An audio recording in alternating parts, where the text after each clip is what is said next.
নমস্কার, আমি ইন্দ্রনীল। আপনারা দেখছেন কলকাতা নিউজ টাইম। আর আমার পাশে যিনি বসে আছেন, অমিত দা।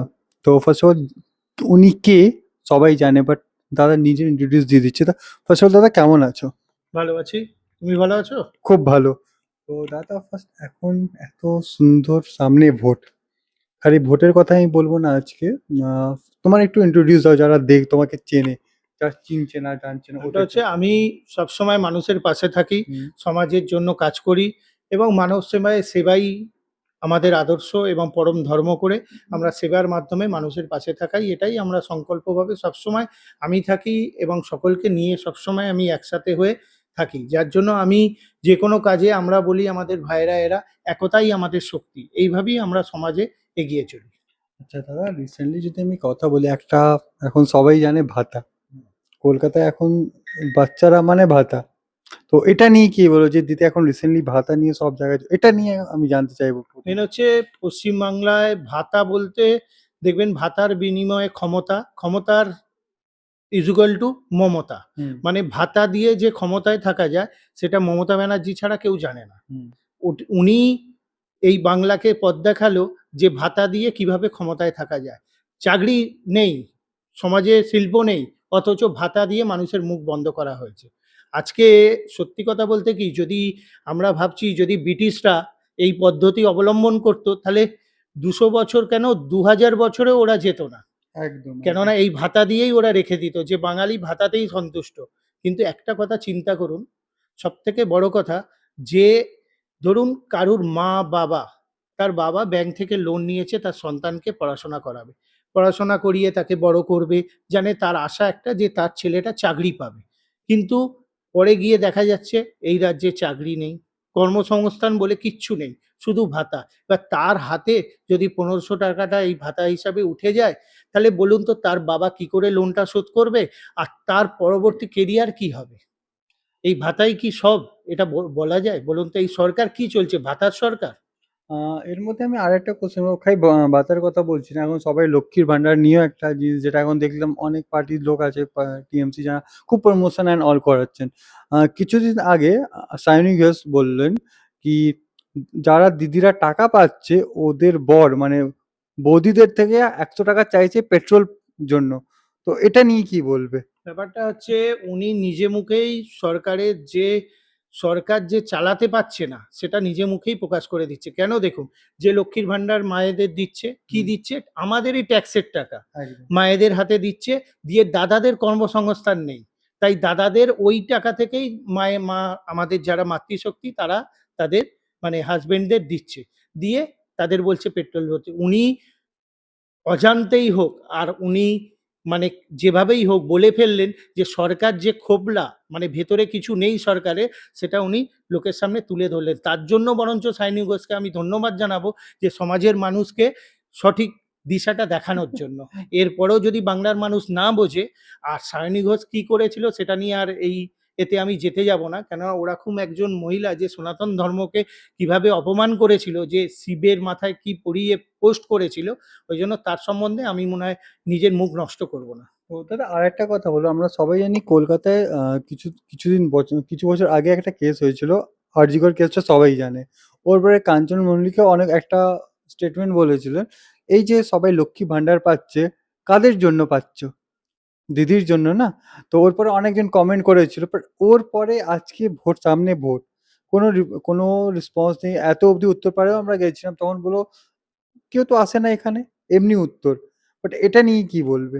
ব্যাপারটা হচ্ছে ওই যে বললাম যে লক্ষ্মীর ভান্ডার বা যে কোনো ভাতা, এটা কোনো সরকারের কোনো প্রসিডিওর হতে পারে না হুম। যে সরকার টিকে থাকার জন্য এটা একটা মানে কি বলবো, মানে মানুষের হাতে টাকা তুলে দেয়া, যে তোমরা মুখ বন্ধ রাখো, আমরা চুরি করি, দুর্নীতি করি, যাই করি, তোমরা মুখ খুলবে না।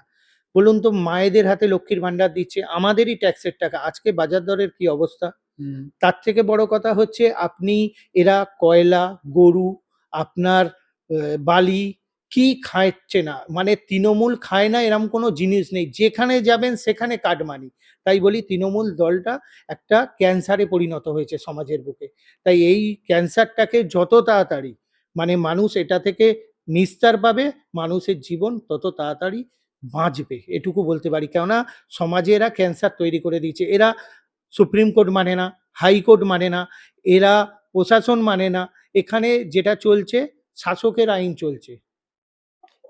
আইন এখানে চলছে না, প্রকৃত আইন এখানে চলছে না। তাই এই সরকারকে উৎখাত করে ২৬ এ বিসর্জন দিতে হবে। আচ্ছা, যে এখন যদি আমি বলি ২০২৬ ভোট, তোমার কি মনে হচ্ছে কতটা বিজেপি কত সাপোর্ট পাচ্ছ? ব্যাপারটা একটাই কথা দেখবেন যে যারা রাষ্ট্রবাদী চিন্তাধারায় আছে তারা সবাই ভারতীয় জনতা পার্টিকে বেছে নেবে।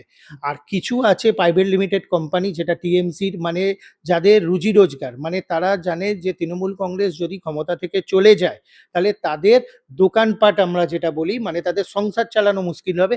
একমাত্র তারাই তৃণমূল কংগ্রেসের জন্য জান প্রাণ লাগিয়ে দিচ্ছে। কিন্তু প্রকৃত যারা ভদ্রলোক তারা কেউ আর আজ তৃণমূল কংগ্রেসের সাথে নেই। এটা আমি বুক ঠুকে বলতে পারি। বাট দাদা, এখন রিসেন্টলি যে দিদি ৫ দিন থেকে আজকে এখনো ধর্না চলছে, ফার্স্ট ডে এত অবধি অনেক ছেলেরা মেয়েরা মার খেয়েছিল সেদিন, ওটা নিয়েও একটা অনেক বড় কেস। বাট এই যে রিসেন্টলি ইন্ডিয়া প্রেসিডেন্ট এসেছিলেন, দিদি যাননি, তো ওটা নিয়ে কি বলবেন তাহলে? দেখুন, দিদির ধর্নাতেই শুরু হয়েছিল ২০১১ সালে। হুম। আর এই ধর্নাতেই উনি বিদায় হবেন। এটা আপনি নিশ্চিত হয়ে থাকুন। তাই উনি নাটক করতে ধর্না মঞ্চে দেখেছেন না যাত্রার মতো কিরকম কাপড় উঠছে, যাত্রার সময় যেরকম থাকে সেরকম। ওই ধর্নাতেই উনি শেষ হবেন। আর ধর্না কাদের জন্য ধর্না করছে আপনি বলুন তো? দিদি যদি এতই কাজ করে থাকে তাহলে কেন উনাকে এত প্রতিবাদ, এত কিছু করতে হচ্ছে? মানুষ তো এমনিই ভোট দেবে। কিন্তু হুম। তা না, দিদি কাদের বাঁচাচ্ছে? যারা বাংলাদেশী, যারা রোহিঙ্গা, যারা অনুপ্রবেশকারী তাদেরকে বাঁচাতে এই ধর্না। যারা হচ্ছে দিদির অলিখিত ভোট ব্যাংক। আচ্ছা, তো দাদা এটা তো যাদের ওপর ভর করে দিদি আজকে ক্ষমতায় আছে।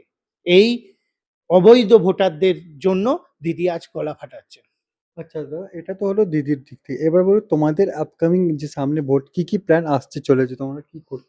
দেখুন, ভারতীয় জনতা পার্টি হচ্ছে একটা সর্বভারতীয় দল। তাই তাদের ট্র্যাডিশন একটা রাজ্যের জন্য আলাদা বা আরেক রাজ্যের জন্য আলাদা এইভাবে ধরা হয় না। আমাদের দেখুন যে রাজ্যে আছে ক্ষমতায় দল, হুম। দেখবেন সবাই কিন্তু মানে ডবল ইঞ্জিন সরকার বলে মানে যে কি ভালোভাবে আছে আপনি উড়িষ্যা দেখুন, ত্রিপুরা দেখুন, আপনার ইউপির অবস্থা দেখুন। কেউ গেলে বলবে যারা বলতো আগে যে ইউপিকে দেখে আমাদের এ হয়, বিহারকে দেখে আজকে ওখানকার মানুষও দুহাত ভরে আমাদের ভারতীয় জনতা পার্টিকে আশীর্বাদ করেছে। তাই তারা স্বপ্নের বিহার দেখছে, স্বপ্নের ইউপি দেখছে, স্বপ্নের আপনার ত্রিপুরা দেখছে যে একটা সোনার জায়গা তৈরি হয়েছে। সেখানে কর্মসংস্থান হয়েছে, আপনার চাকরি হয়েছে, আপনার ইন্ডাস্ট্রি থেকে শুরু করে শিল্প থেকে শুরু করে সবকিছু হয়েছে। কিন্তু শুধু বাংলায় আজকে সেই ধস যেটা বলে বাংলা আস্তে পিছনের দিকে চলে যাচ্ছে। আগে সবাই বলতো বাঙ্গাল চলো কাম মিলেগা। আর আজকে বলে বাঙ্গাল ছোড়ো কাম মিলেগা। আর একটা কথা ছিল, আগে বলতো যে ফার্স্ট কলকাতা যে বাঙালি যেটা ভাবতো ওটা পরে অন্য অন্য স্টেট ভাবতো। বাট আজকে অন্য স্টেট যেটা ভাবছে কলকাতা ভাবছেও না। না, ওই জিনিসটাই তো আমি কি বললাম যে আগে আমাদের দেখে পশ্চিমবাংলাকে দেখে অন্য রাজ্য শিখতো। আর একদম। আজকে আমরা জঙ্গল রাজে পরিণত হয়েছি। নাহলে বলুন না একটা রাজ্যের এই যে দুদিন আগে হঠাৎ করে আইনমন্ত্রী চেঞ্জ হয়ে গেল। হুম, মুখ্যমন্ত্রী নিজেই আইন হাতে তুলে নিলেন। হুম, উনি তার আগে স্বাস্থ্যমন্ত্রী ছিল। স্বাস্থ্যের কি বেহাল দশা আপনি দেখুন। আরজিকর কাণ্ড সবার মনে আছে একদম। যে কিভাবে আমরা অভয়াকে হারালাম। এগুলো বলে মানুষকে আর কি বলবো, মানুষ সব জানে। এবারে মানুষ চুপ আছে, পুরো সাইলেন্ট আছে। ওই ২০১১ যেরকম সাইলেন্ট ছিল তার প্রতিক্রিয়া ভোট ব্যাংকে বুঝিয়ে দেবে। তাই তৃণমূলের পায়ের তলার মাটি কেঁপে গেছে। তাই তারা এই দেখবেন পরিবর্তন যাত্রা হচ্ছে, এ হচ্ছে চারিদিকে আক্রমণ করছে, এ করছে। মানুষ কখন ক্ষেপে যায়? জানে তাদের দেয়ালে পিঠ ঠেকে গেছে।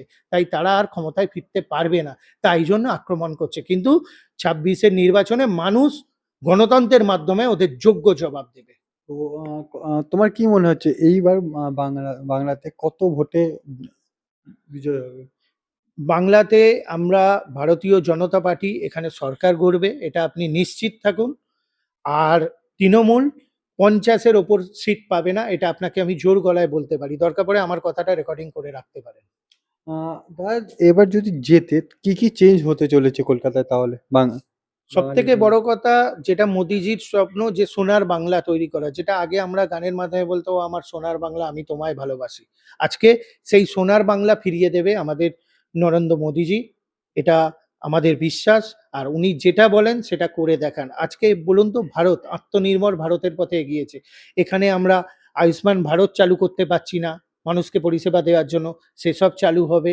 সঙ্গে যত রকমের উন্নতি, কর্মসংস্থান, শিল্প, কলকারখানা থেকে শুরু করে ছোট, ছোট স্মল কারখানার যেগুলো সবকিছুর দিক থেকে আমাদের পশ্চিমবাংলা ভারতীয় জনতা পার্টি যদি এখানে সরকার গড়ে তাহলে এগিয়ে যাবে, এটুকু আপনাকে আমি কথা দিতে পারি। যদি এবার বিজেপি যদি জেতে তো এই যে ভাতা চলছে ওগুলো কি বন্ধ হয়ে যাবে? না, ভাতা দেখুন, ভাতা বন্ধর ব্যাপারটা না, ভাতা কিন্তু এটা সরকারি প্রকল্প। হুম। এটা কিন্তু মমতা ব্যানার্জি তার বাড়ির টাকা দিচ্ছে না। এটা আপনারা মাথায় রাখবেন। এটা ভুল বোঝানো হচ্ছে লোককে। তৃণমূলের নেতারা বলছে যদি তৃণমূলকে ভোট না দাও তোমার লক্ষ্মীর ভান্ডার বন্ধ হয়ে যাবে। এইগুলো কিন্তু ওরা মানুষকে ভয় দেখাচ্ছে। কিন্তু অ্যাকচুয়াল এগুলো ভাতা সরকারি প্রকল্প। তাই সরকারি প্রকল্প সরকারির মাধ্যমেই হবে। আর এর হয়তো এমন আরো ভালো হতে পারে। যেমন আমাদের অন্নপূর্ণা যোজনার কথা বলা হয়েছে। সেটা আমাদের আগামী ইশতেহার যে আসছে তাতে অনেক কিছু আপনারা নতুনত্ব দেখতে পাবেন। আচ্ছা দাদা, তাহলে তোমাদের এখানে কি প্ল্যানস আছে এখন? এখন প্ল্যান বলতে আমি কি বললাম, আমি আমাদের দল সর্বভারতীয় দল যেভাবে বলে আমরা সেইভাবে কাজ করি। তো আমি আমার নিজেরটা বলতে পারি। আমরা মানুষের সাথে নেবে মানে কি বলবো ম্যান টু ম্যান কন্টাক্ট, দিল টু দিল কন্টাক্ট যেটা বলি আমরা হৃদয়ের সাথে হুম। মেলবন্ধন করব। মানুষের সামনে যাব, মানুষের কি সমস্যা কি সেগুলো শুনবো আর সেগুলো যতটা পারবো তাদের পাশে দাঁড়িয়ে সেগুলোর সমস্যার সমাধান করব। আচ্ছা, লাস্ট একটা কোশ্চেন করবো যেতে যেতে দাদা, এখন যতটা আমি শুনলাম কি অনেক পার্টি যারা থাকে শুধু কথা বলে, কাজ হয় না।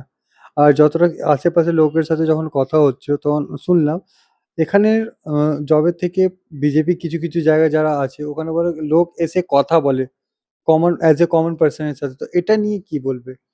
আমি আপনাকে কি বললাম, আমাদের ভারতীয় জনতা পার্টি যারা করে তারা সব রাষ্ট্রবাদী চিন্তাধারার।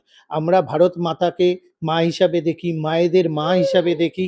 এই জায়গা থেকে আমরা যখন মানে কোনো কিছু কারুর কাছে যাই আমরা মনে করি আমাদেরই কেউ, পরিবারের কেউ। সেইভাবে সমাজের সাথে আমরা মিশি। তাই আমরা সমাজকে নিয়ে চলতে পারি। সমাজ পরিবর্তন একমাত্র বিজেপি করতে পারবে, এটা আমি আপনাকে জোর গলায় বলতে পারি। তাই আপনারা বাংলার জনগণের কাছে আমি অনুরোধ করব, আমাদের একটা সুযোগ দিন। আর বাংলাকে সোনার বাংলা করার জন্য ভারতীয় জনতা পার্টির প্রতিটা প্রার্থীকে আপনারা জয়লাভ করান এই ২৬ এর নির্বাচনে। এটুকু আপনাদের কাছে আমার বিশেষ অনুরোধ। ধন্য